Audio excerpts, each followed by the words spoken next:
Hello, this is Helen Thomas and the CDFM study group. Well, now what I want to do is to do a wrap-up or a summary, you could say, of CDFM Module 4, where I'm not really looking at the pages per se, page by page.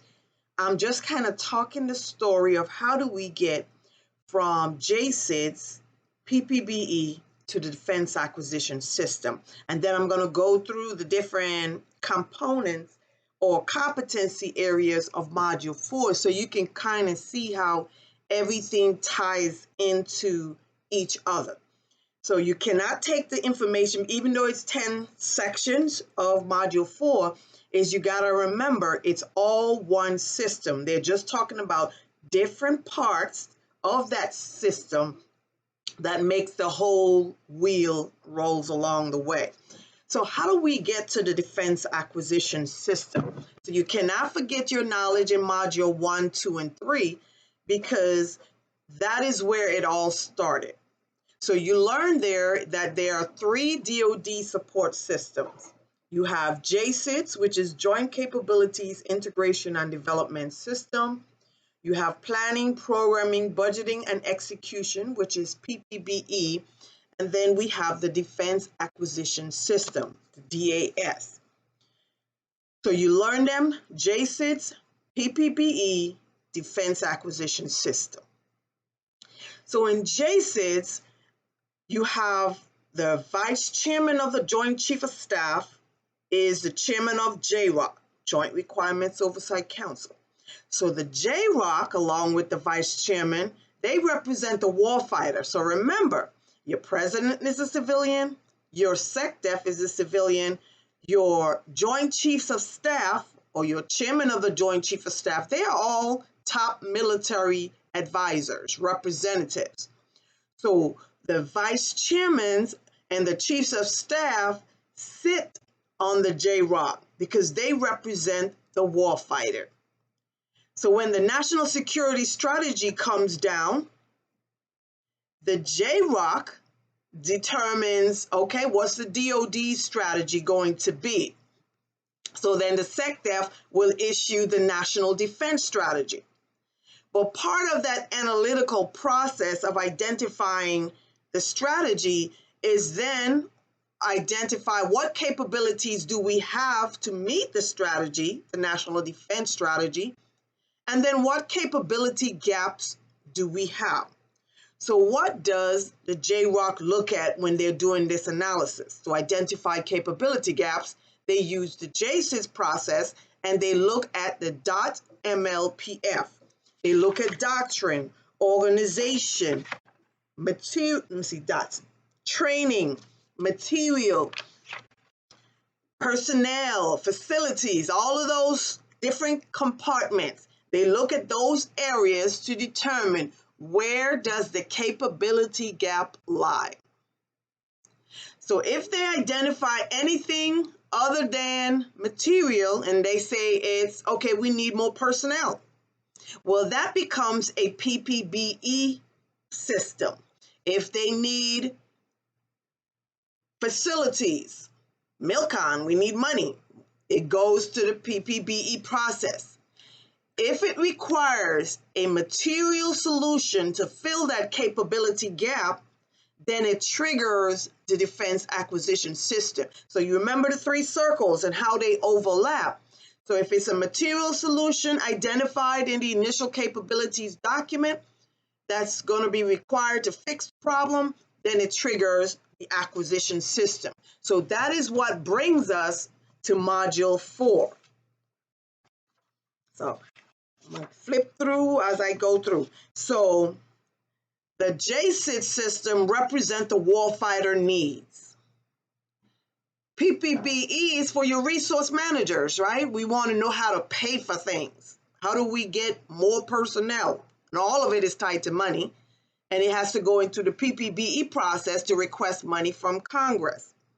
And then the Defense Acquisition System represents the buyers of that capability. Procurement, those different avenues. So remember, in the 3 system, the JCITS oversight is done by the Vice Chairman of the Joint Chief of Staff. BPBE is done by the Deputy SecDef and Defense Acquisition System, and here is the USD AT&L, Under Secretary of Defense for Acquisition, Technology, and Logistics. So we went through all of this, okay? Still telling the story. So that MLPF is mentioned at the bottom of page 417, just for references. So you can go back and see what I'm talking about. So when the JROC identify the capability gap, what they do is they have to document what is it going to take to fill that capability gap. So they issue an initial capabilities document. That document says, this is what the shortfall is, and this is what it's going to take to fill it. So through either the evolutionary acquisition process or a single-step acquisition process, the USD AT&L can then determine how to fill that capability gap. Now remember, we have a program manager. Program managers are the subject matter expert in the different systems. If we're talking about aircraft, if we're talking about vehicles, or we're talking about computer systems, you have program managers assigned to each system. So if the program manager, let's say the program is an acquisition category 1 program, it tells you it's a major acquisition system or major acquisition. The one says it's a major acquisition. The 1A Delta says it's a DoD level program. The acquisition category 1 Charlie says it's a component level program. And then if you go to automation, the 1A program tells you it's a major automated information system, a maze. So the M1AM, A for automation, the M for maze, is a major automated information system. And the best example of an automated information system I could think of is DTS, the Defense Travel System. We all use DTS to travel. Before we travel, that's how we put in and get our orders, and then we come in and we settle to get our vouchers. So when you go through the acquisition system, you have several phases and several milestones. You have material solution analysis phase, you have acquisition, milestone A, you have technology maturation or technology development strategy, you have milestone B, you have what's the other one? EMD, engineering, manufacturing, development, milestone C, and within milestone C, you also have another decision point, which is the full rate of production. So before they go to each phase and move on in the process, your milestone decision authority, which is your senior acquisition person, will then determine, do we move forward? What are we looking at? Cost, schedule, performance. Cost, schedule, performance. Those are the areas that are reviewed throughout the process to determine, is it a worthwhile process? Do we need to change? Do we need to move forward? So all of the things that are looked at.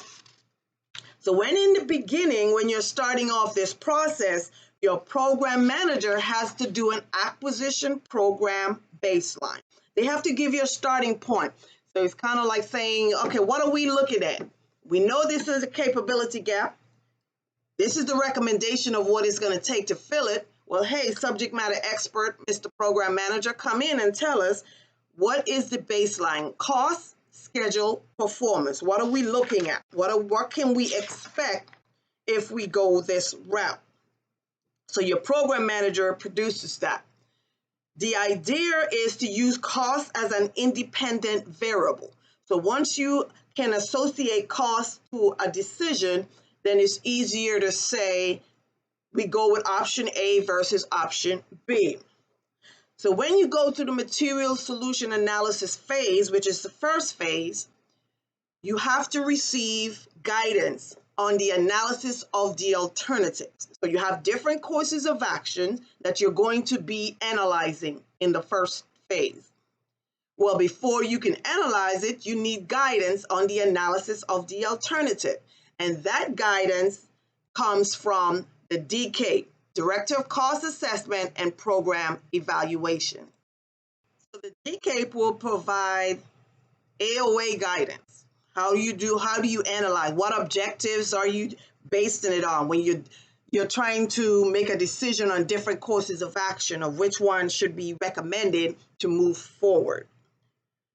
Then part of that whole process also of the AOA is the program manager also has to come up with a systems engineering plan. So once they recognize or make a recommendation on which system, which process they think should be the right decision to fill the capability gap, then the program manager produces a SEP, a systems engineering plan.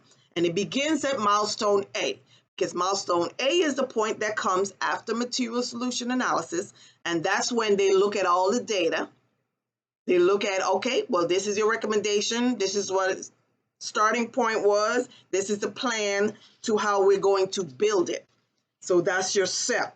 So the SEP supports what we call the technology development strategy. So you got two strategies in the acquisition system. You have TDS, technology development strategy, and you have acquisition strategy. So remember, the formal initiation of an acquisition program does not begin until milestone B. So when you say acquisition strategy, you should know we're talking about milestone B and beyond, because the acquisition program itself has not been initiated until you get to milestone B. So the SEP in milestone A supports technology development strategy, and the SEP in milestone B and beyond supports the acquisition strategy. Who's responsible for all of this guidance throughout the process? Program manager.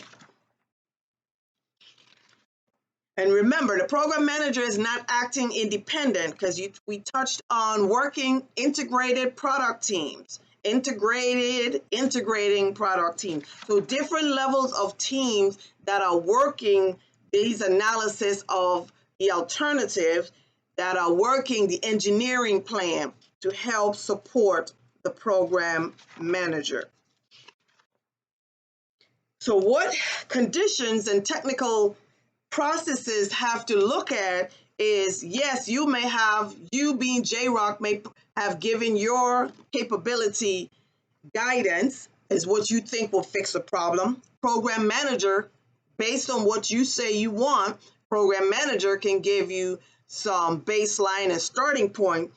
But the question when you look at technological processes is to determine, you got to verify, did we build it right? Whatever it is that we're building, you got to then evaluate it throughout the process to determine if we build it. And then you also want to validate that it's the right solution.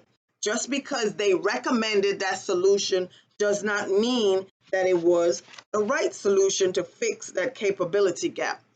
So as you're looking through the acquisition system, you're looking at different systems of systems and a family of systems. And the best way to look at it is, in a family of system, there's no capability greater when you put their family together. Everybody have their individual parts. Yes, they build strength together, but they need each other to work.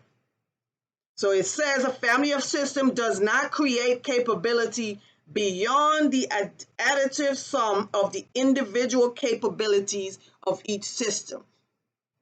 So based on the capabilities of each member of the family, that is the extent of the power that the family of systems have. A system of systems deals with planning, analyzing, organizing. The overall objective for developing a systems of system is to satisfy capabilities that only can be met with a mixture of different systems. The mix and the systems of systems should be treated and managed as a system in their own right and should therefore be subject to the same systems engineering processes. So the difference between a family of systems and a systems of systems is a systems of system have a capability greater than the sum of the individual parts. When you put them together, a systems of systems have a greater capability than the individual parts. A family of systems does not have any capability greater than the individual parts. So know the differences between a system of systems and a family of systems.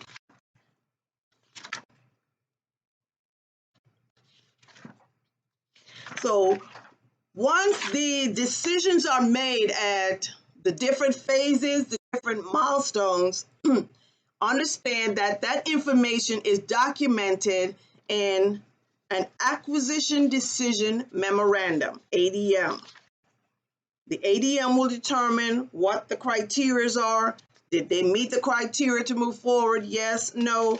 What are the differences? And then the milestone decision authority will determine what the final response will be. So after milestone A, the JROC then have to come up with an capabilities development document. So you have the ICD, which they did initially, and based on the analysis that occurred in material solution analysis and the technology development, is the JROC has to now come up with a capabilities development document, again with input from the program manager. So all through the systems engineering plan.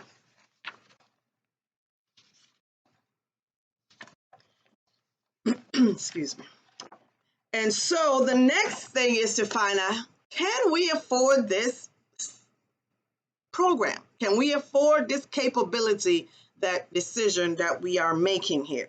You got to look at your funding. And so you have to do what's called an affordability assessment. Because remember I said milestone B is the point where the decision is made to go into a full-fledged acquisition program. So when you do that, you have to be able to pay for it. So an affordability assessment is done starting at milestone B. The affordability assessment is done by not the program manager, the resource manager, RM. Again, the cost folks. So the RM does affordability assessment, then provides that data to determine if they continue or not. So in the program manager, you hear the term and program management and affordability assessment, analysis of the alternative. All of this is, you hear the term cost as an independent variable, which I mentioned earlier. And it just simply means that it's better to identify what things cost early on in the process, because you can reduce costs early on in the life cycle of the item.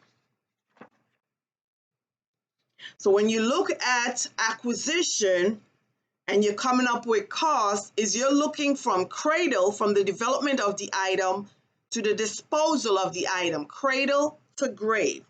That is the life cycle cost of that item.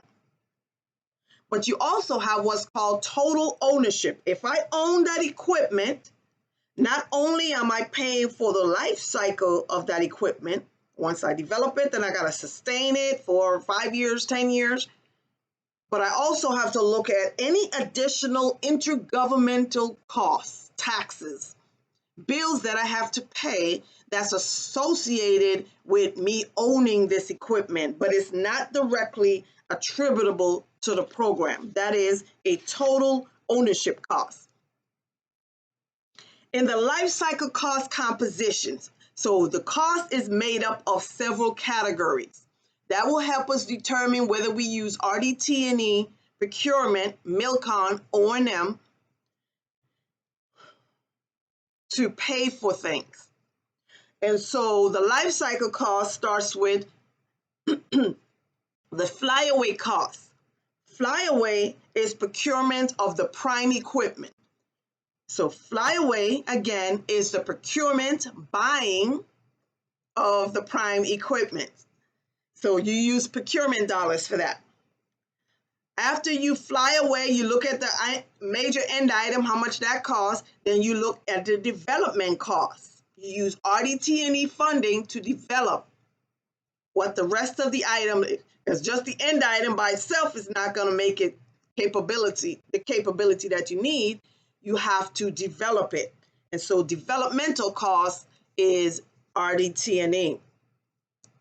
And then you move to your weapon systems cost, which includes the flyaway, which is the prime item, and then your support item. What support procurement items are going to need to support that flyaway cost, that prime equipment? Procurement cost includes flyaway costs, procurement of the support items, and procurement of that initial spares. All those three procurement costs makes up procurement costs. Next, you have your MILCON. Military construction dollars are used to pay for your facilities.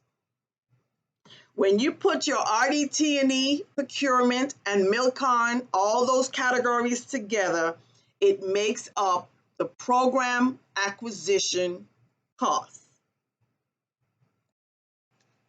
So when you're looking at the life cycle costs, you know that you use RDT&E, you use investment costs, which is your procurement and MILCON.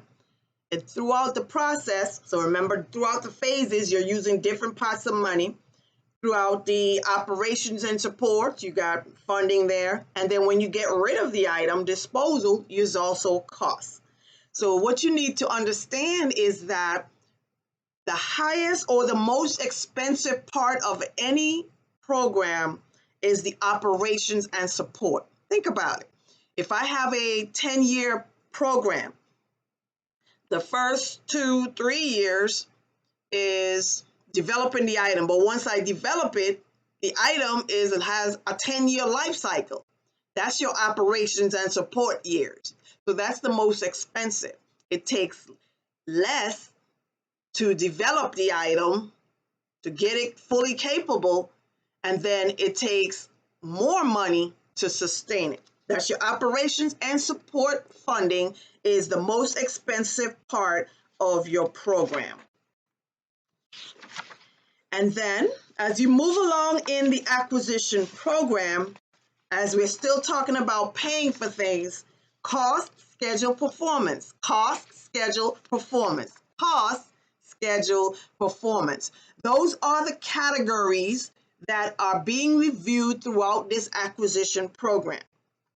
And so the term earned value management is introduced. Please, please focus hard. Make this your primary section. Competency 3, understanding EVM, because there was a lot of EVM questions on this exam. So you have to be able to understand the different formulas and what it takes. So if it's budgeted cost of work performed minus actual cost of work performed, what is that? Cost variance. Okay, you need to know that. So as we're coming up with cost estimates, there are different cost estimating methods. And what you need to know, which estimate will I use early on in the program? Which type of estimate will I use later on in the program? If it's early in the program, I'm either going to use analogy or parametric. So analogy means that I have a similar system that does similar things to what I'm trying to develop. So one similar system already in the inventory, I can use the cost estimate for that. Parametric says I don't have one system, I have several systems that have different parts. So let's say I'm developing a Humvee, and the Humvee has a GPS, and the Humvee has up armored. I have the cost of up armor, I have the cost of GPS, I have the cost of building a Humvee. So when I put all three of those costs together, several parts, that will help me to get the estimate under the parametric method. So early on in the program, you can use parametric or analogy. Later on, as I'm developing the item, again, we're still doing cost analysis, cost, schedule, performance. I'm measuring your timeline. If you tell me it's going to take 5 days to develop an item or create an item, and then the 4th day, the 5th day, I'm like, hey, or the 6th day, I'm like, you said you would be done by the 5th day. So now you're costing me more money because you're taking longer to develop the item. So cost, schedule, performance. Later on, I can use the actual cost. Once I've actually developed a prototype and I know how much it costs to develop it, I can use actual costs. So those are your cost estimating techniques. Engineering means I don't have any system, so I have to anything to compare, so I have to go through every single process and tie a cost to it. So that's when you use the engineering method. So when we do a prototype, then we have to test it. So how do they test it throughout this acquisition system before it's actually placed in the field? It is tested by using Monte Carlo simulators. They use this simulation process to actually figure out what it will take to put this item in the field and how it will react. But again, you won't really know until you put it in the field. So in the simulators, they compare if we pay the high cost, average cost, low cost. Because again, the higher you pay, that means less risk. You're getting more for your buck. But again, if Congress is not giving us all the money, we might have to go with average cost. So what are the risks associated with that decision? And there's risk associated with every decision. So you have to look at that.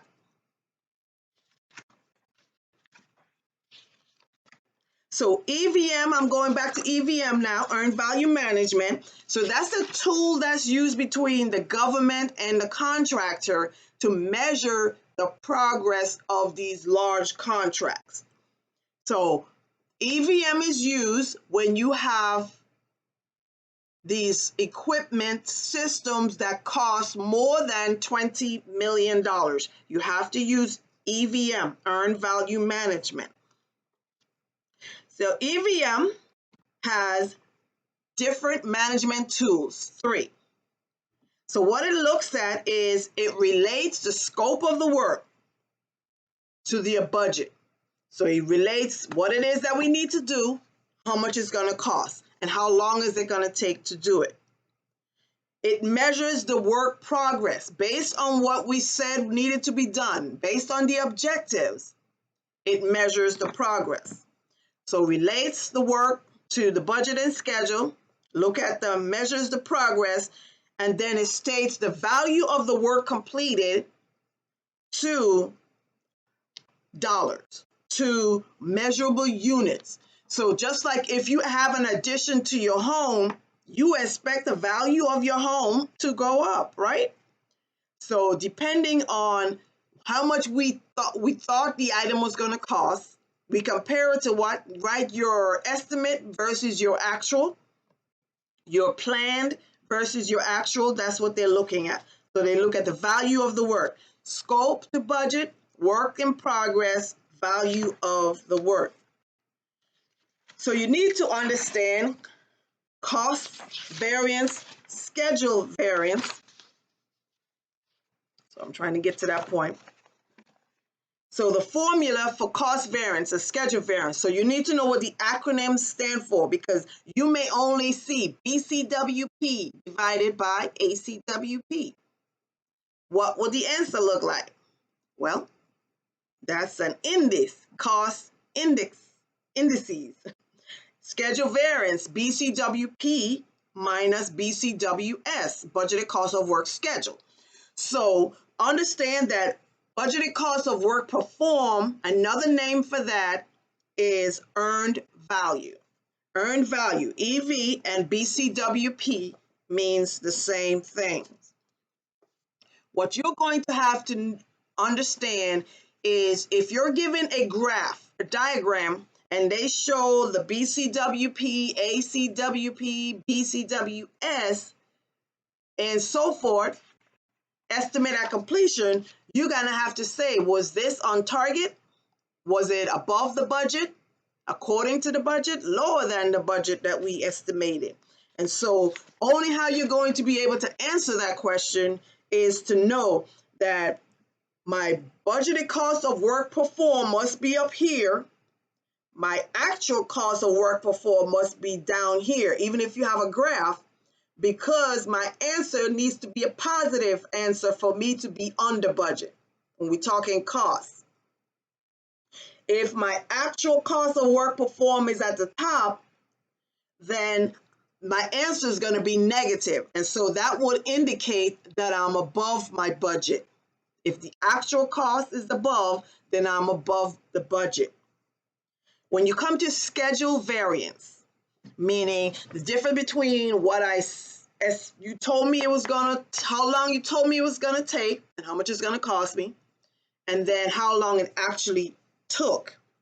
So schedule variance will determine, am I on schedule to get the job completed, or am I behind schedule? So what I want is my budgeted cost of work performed needs to be up here. My budgeted cost of work schedule needs to be at the bottom, because I want my answer to be a positive answer. A positive schedule variance means that I am ahead of schedule.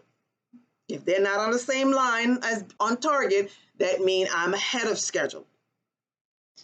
If my budgeted cost of work schedule is at the top, that means I'm behind schedule, because the BCWP needs to be on top. And if it's not, then it means I'm behind schedule. So schedule variance less than 1. If it's negative, then it means that I'm behind schedule. What you also need to remember with these formulas is how to calculate the estimate at completion. Simply the costs already incurred by the contractor on that project, plus what other costs can be estimated that needs to be added. So we're going to look at the actual cost of work performed, because you already did the job. We're going to look at budget at completion minus budgeted cost of work performed, because the BCWP was an estimate, right? Earned value, divided by performance factor. So you're going to have to know performance factor, I didn't see that there, because performance factor is when you take your CPI times your SPI. CPI is your cost performance index. So the same formula, BCWP and ACWP, is now you take your BCWP divided, instead of minus, is in the variance, in the index, you're going to divide by ACWP. So CPI times SPI gives you your performance factor. So when you're going to see it on a test, well, you're going to have to know the formula. You're not going to necessarily have to do a calculation, because you're not going to be able to use a calculator or pen and pencil. It's just you picking the answer. So that means you have to know what right looks like to be able to pick it out of a problem.